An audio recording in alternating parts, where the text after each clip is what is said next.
Greetings, friends. Welcome to Tim Kirby Russia. I, geopolitical analyst and radio talk show host Tim Kirby, tell you about the events of our days, but from the angle of an insider within Russia. I've been here for 15 years, and hopefully that insight could help.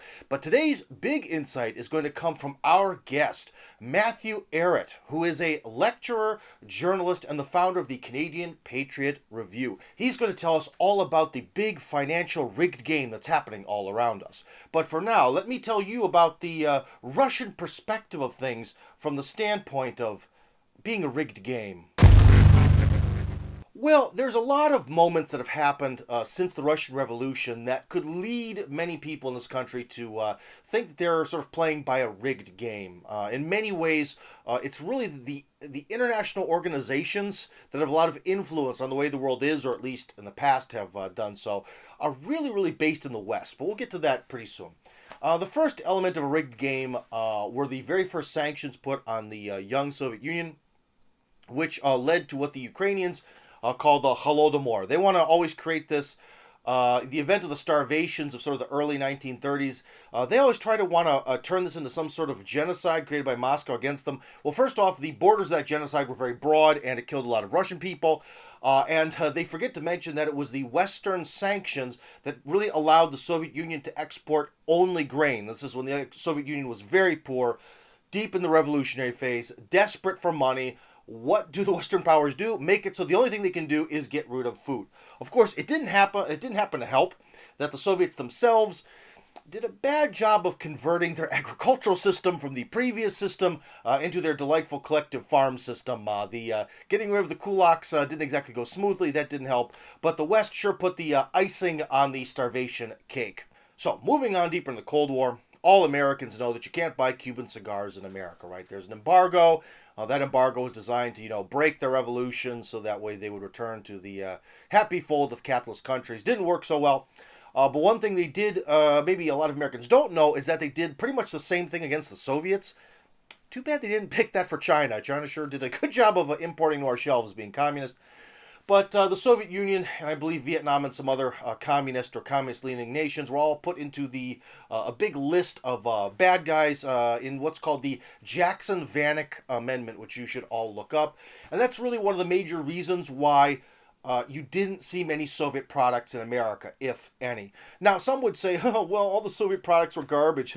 Well, not so much. I would definitely say that American capitalism of the sort of golden Americana era of, the 50s going into the 60s, the 70s had some problems, but American goods manufactured in America at the time, yeah, they were better than the Soviet Unions. I would say pretty much hands down in most regards.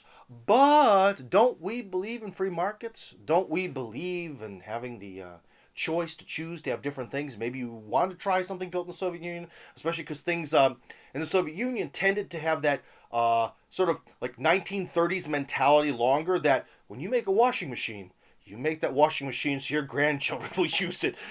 So there may have been some value in being able to select Soviet products, but it was forbidden, of course.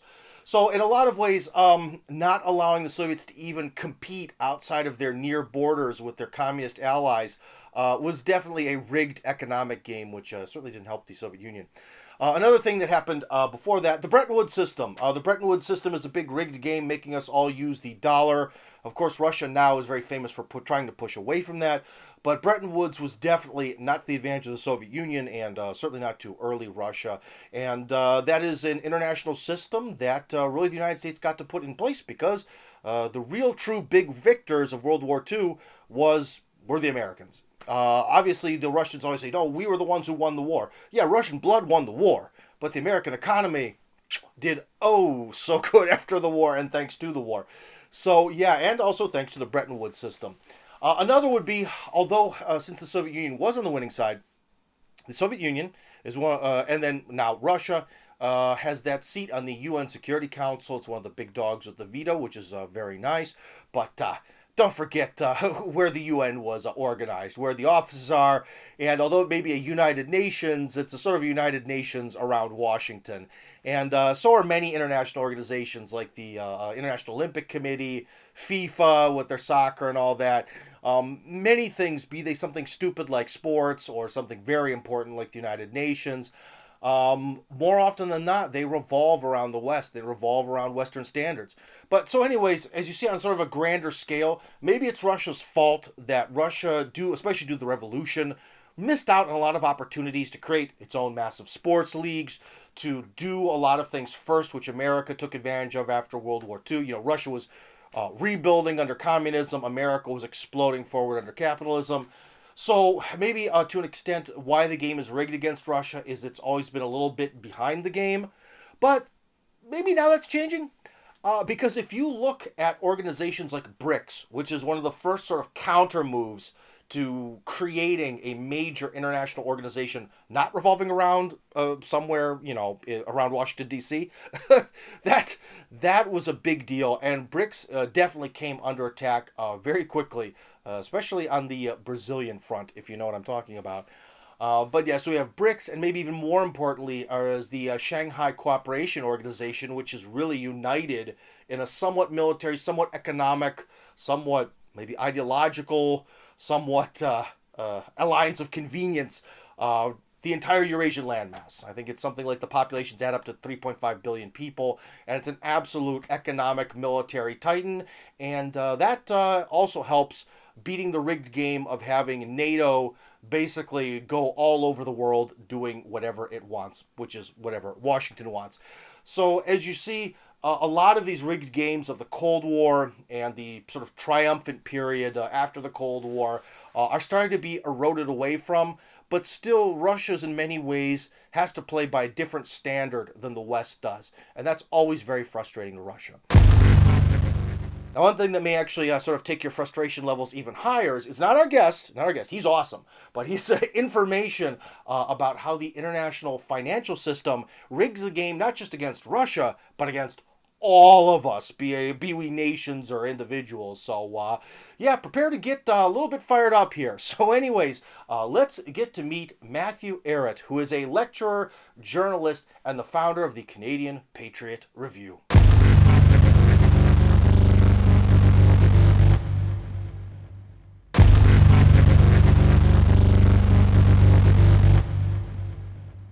Okay, Mr. Ehret, let's start with the big question. In what way is the international finance system rigged, and in whose favor? Well, that is quite the question to start off with, and certainly I don't think it would come as any of a surprise to your viewers that the system itself is rigged in favor of a supranational. I wouldn't say it's rigged in favor of any particular nation state per se, but when you look at where the power structures actually reside, not where we're told they reside, but where they really reside, we have in existence on the earth today, as we always have, a financier oligarchy which exists with a power structure and a bureaucracy and a system of management above that of nation states anywhere in the world. The creation of the modern incarnation of the transatlantic centered financial system took on the virulent form of a cancer that we know and despise today, largely with the floating of the US dollar onto the floating exchange rates off of the gold reserve system in 1971, when a new paradigm was put into place that asserted without any evidence that the former industrial age after World War II, where we were building big things and we were building our industries and manufacturing, that was the old wisdom, and that the new wisdom, and this is people like Henry Kissinger, George Shultz, a lot of the Trilateral Commission crew that came in with David Rockefeller's operation in the 70s, they were basically of the view that, the new order will be based upon a consumer society. We will now just have services. We will begin to outsource our manufacturing sector to poor countries.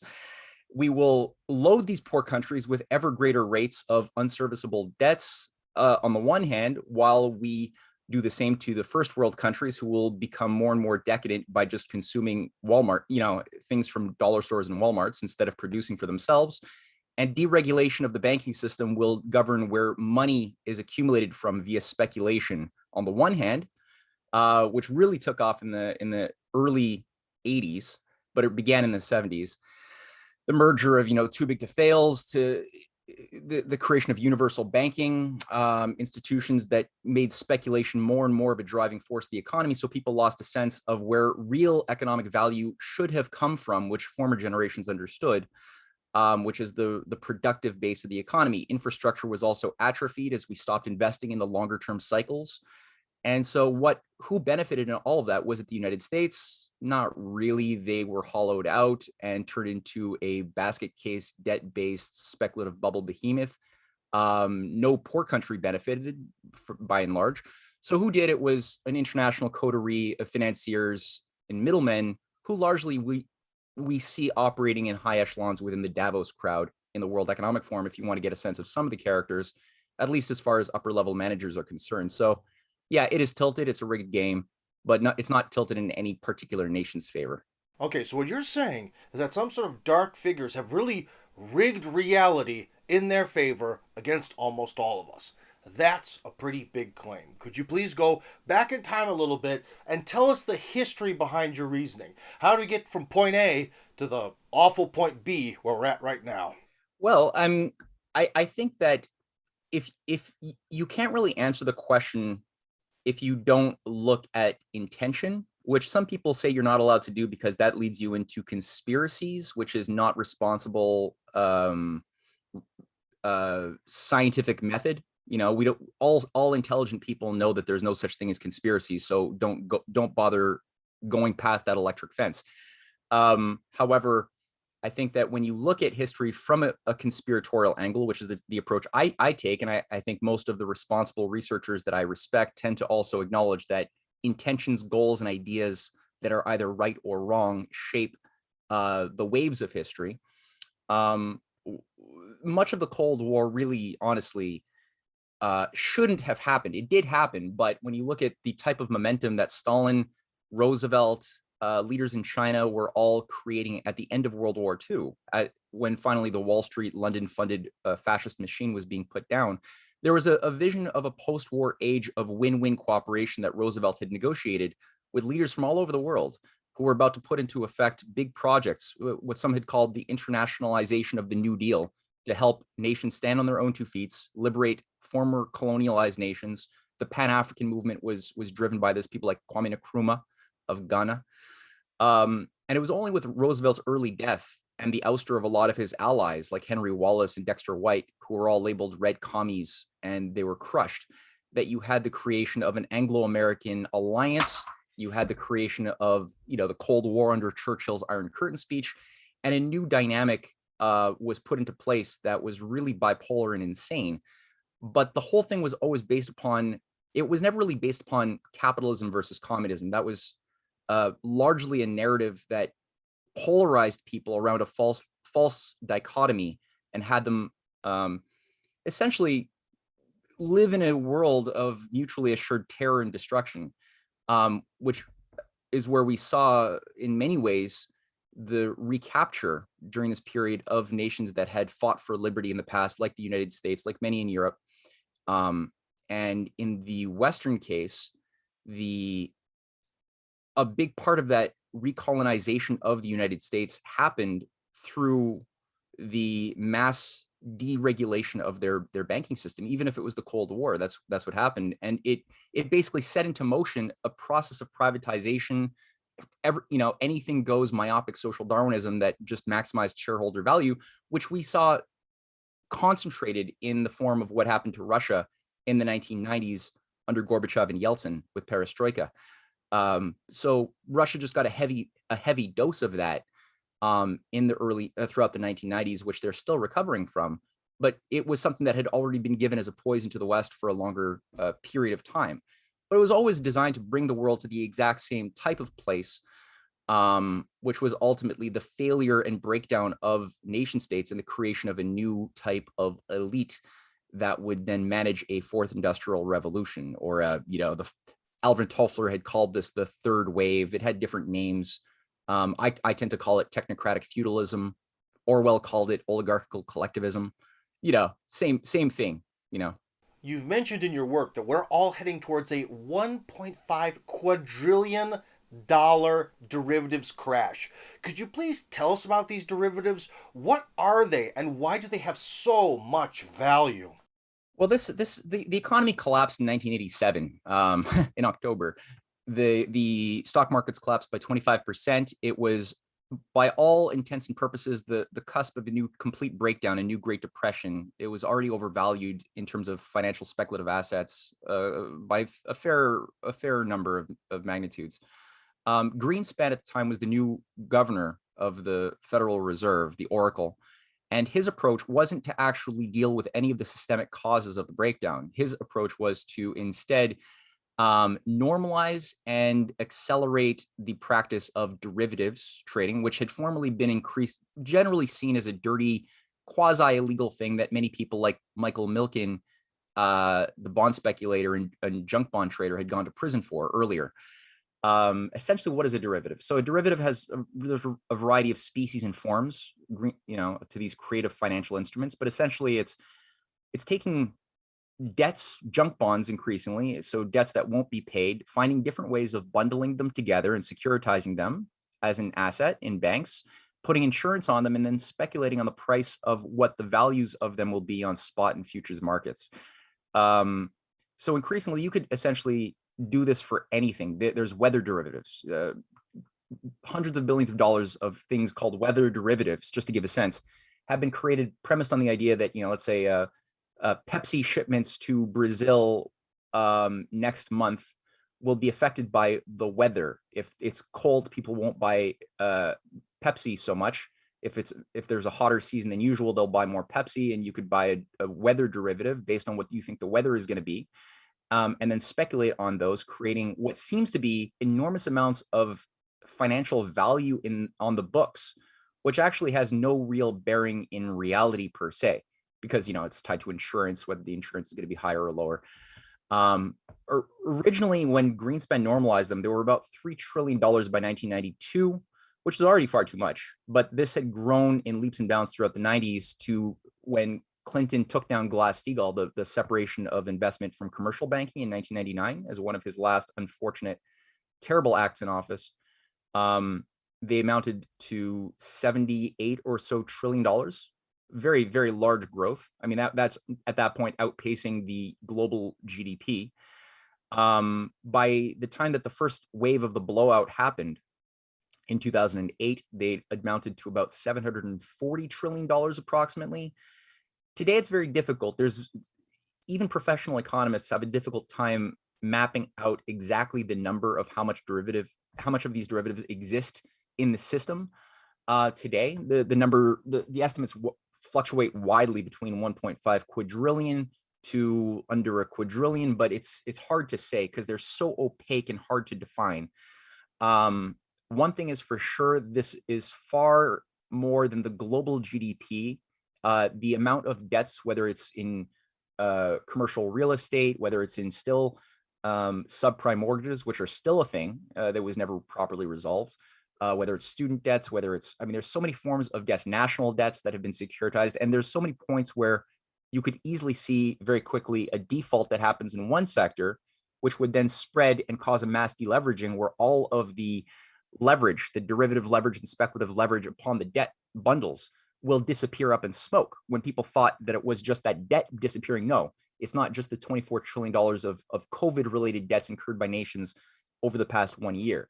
There's much more built on that in terms of speculative assets. And this is all fictitious capital that's been accumulated to try to project an image of economic growth, wherein the reality is that there has been there's actually been negative growth over the past 40 years of just atrophying of the real physical economy. And when I say real economy, I mean the thing that sustains human life: agriculture, industry, infrastructure, science, and technology. Those things have been atrophying in favor of just growing rates of monetary claims that only exist on paper, but not in reality. And that's the time bomb. That's a time bomb that has been nobly created. The effects of it were always understood, even going back to the 70s when the deregulation began. People like Paul Volcker, who ran the Federal Reserve, was talking about a controlled disintegration of the world economy as a good thing. So the effects of these sorts of processes have been known, and that's why I think of it more as a time bomb set to detonate at a certain pinprick moment, in a similar way that the Great Depression was initiated in 1929, or the Weimar hyperinflation earlier. So yeah, I just say it that way. Well, I guess I should have gone to an Ivy League school instead for finance. But, anyways, so if we are heading towards some grand financial collapse, when is it going to happen and what is it going to look like? Yeah, sure. So for the first part of the question, we're sort of it's difficult to say. You can't really give a date or a number because in many ways, when you look at the system as a dynamic, as an organic process, we're sort of living on borrowed time already.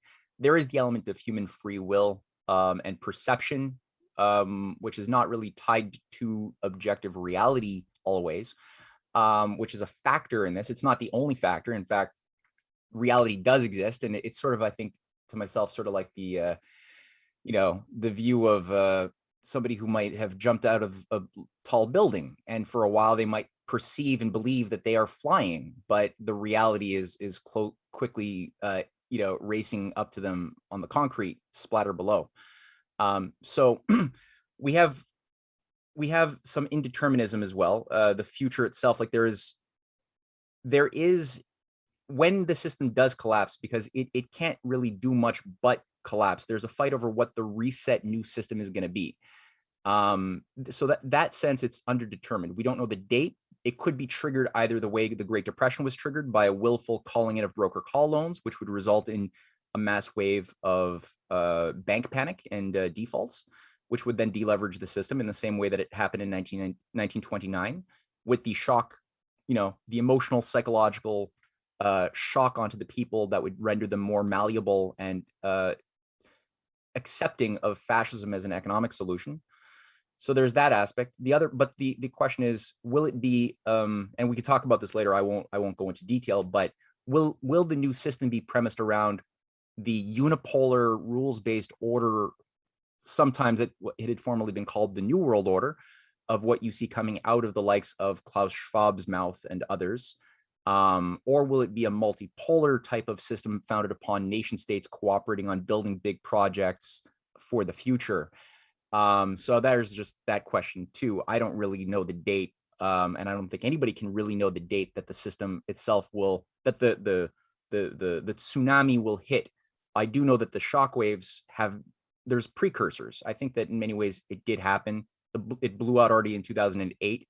And we've been living on, like I said, borrowed time. It's been a bailout system ever since. So, could you tell us what are the new Asian Investment Bank and the BRICS led New Development Bank? And more importantly, why are they so important? But the AIIB and the New Development Bank indeed are two very powerful, potentially very useful instruments for leading the world out of this sort of unipolar cage, which has been run for about 70 years by technocrats managing the IMF, the World Bank, and City of London financial sort of control centers. The effect of the past 70-year system has been just completely destructive. Trillions of dollars, you could say, have in accumulation been emitted by loans to poor countries through these Bretton Woods organizations.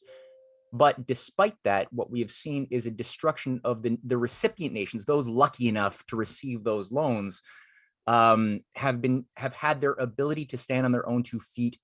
Not only it not only has failed to service their needs, but it has crippled them even more than they were 50, 60 years ago. And that largely has to do with how things like conditionalities were programmed to entrap nations into ever increasing rates of usurious interest rates. The conditionalities, as we've seen from John Perkins' work on Confessions of an Economic Hitman, were designed to ensure that countries in Africa or South America would never be allowed to use the loans for building infrastructure that would benefit their own country, or industrializing their own country. It would always be premised around the idea of wealth extraction, using foreign corporations to exploit their nation without any of that benefit coming to the people or raising the nations to a status that would really improve the nation as a whole in its standing as a sovereign member of an international community. So that was consciously destroyed. China, when it created in 2015 the AIIB and the New Development Bank, which was part of the BRICS, at the time, Dilma Rousseff and Jacob Zuma were still parts of the BRICS of South Africa and Brazil. the idea was to create new mechanisms outside, so that the IMF and World Bank wouldn't be the monopolies of credit emissions, and instead these new organizations would be designed to emit credit um, at very favorable interest rates, at very long-term conditions, for nations to develop full spectrum economies and stand on their own 2 feet. Now, unfortunately, the new development bank has had some setbacks, which again I don't fully understand, but they have not yet met the challenge. Only $30 billion in 6 years has been emitted, which is not very much compared to what they could feasibly do. The AIIB is much better, but even there's strange things. A lot of their credit has been put into investments into green energy grids and things that don't really benefit the productive powers of nations. There are good infrastructure projects, but I think that the most valuable projects from the BRI, the New Silk Road, are coming out of China's state banks, especially the Import-Export Bank and other members of the state bank community. The AIIB still, I think part of it is when you look at some of the vice presidents of research and planning are British lords and knights, which is a very strange thing. So there seems to be elements of infiltration to subvert these institutions, which is a fight. The good thing is that the AIIB never gave. They allowed everybody. Originally, it was 56 nations. Now it's up to 103 nations who are participants in this. It's open for everybody to join, but only Asian nations are allowed to have dominant voting rights. Other countries can invest. So you could be a Wall Street financier and you're allowed to invest in it, or you could be London, Honorable Iago London, and be an investor in it. And at least in its constitution, you're not allowed to be a dominant voter in it. You're never going to be allowed to make the rules. You have to abide by the rules that the Chinese and their allies in Asia are setting, which is the right thing you want to do. The new development bank. So again, that could easily become an instrument of amazing growth, poverty alleviation, and progress for around the world. The other thing is the new development bank recently this week has now ushered in members featuring Uruguay, the UAE, and Bangladesh. So it's growing. There seems to be something in the works that could help this take off, along with things like the contingency reserve agreement, which is a $100 billion fund created along with the new development bank to provide a buffer from speculative attacks on economies. So that's also good. Do sanctions, the kind that have been put on modern Russia in the last few years, do they actually work? Have they been effective? If so, and especially if not, does that say something about the state of affairs in the West? I mean, the sanctions they put against the Soviet Union, to an extent, well, partially got the job done for sure. Well, I think that a lot of this has to do with Russia and increasingly the greater Eurasian partnership, the multipolar alliance having created a viable alternative financial architecture, which is bringing in increasingly old civilizations that had been abused and manipulated into the mix. So Russia is harmonizing its energy grids increasingly with Iran. Iran has joined the SCO, the Shanghai Cooperation Organization, which itself Russia is a leading figure behind. And together, Iran and China have put online a $400 billion investment strategy over a variety of things: energy, military affairs, economic development. Pakistan is on board. India is which has been walking in two worlds, has increasingly gotten more and more on board with the multipolar alliance. Russia is just seeing a different market, a different community of collaborators that are actually trustworthy. And for the first time, we have whole stratas of great civilizations creating and working together with a common win-win orientation strategically, which we've never really seen in history this way. There's always been usually like one or maybe two nations who try to take a stand, one or the other, sometimes together, but rarely, who are easily picked off by the powers of the private financier, wealth managers, and oligarchs who control intelligence agencies and many other things, who undermine the good. Now, we have such an amazing confluence of nations, and they're all like, even India is working on massive investments into the Russian Far East. So is Japan. Even though both India and Japan have been induced to be anti-China on a variety of levels, they're both integrating with something that China is also a part of, with the Polar Silk Road. So I think you just have this confidence in the future and a capacity to carry out development outside of the power structures of the West, which have completely, I mean, lost validity. People are looking at the West as a giant Titanic basket case, throwing around a lot of big words and threats, but I mean, they don't have a lot of means to carry out much, since the U.S. bubble is about to tank. Its debts are unpayable. Its population is committing suicides at greater rates in history and doing drugs at greater rates in history. So it's not really easy to take that thing seriously at this point. It is dangerous because they still do control a vast amount of military equipment and nuclear weapons. So, a wounded beast is never a safe thing to be in the same room with, So I'd like to thank Matthew very much for coming on the program. That was very insightful. For those of you who are big fans, guess what? We are definitely going to have, coming out very soon, the unedited full interview with Matthew, because there's always a few pieces that don't really seem to fit in the show, but we like to release them anyways. So stay tuned for that. Should be out in a week or 2 weeks. Till then, share, guys. The YouTube algorithms do not like this kind of material. Without your help, this program is going to go nowhere. Please like, share, and subscribe, especially share. Thanks, guys.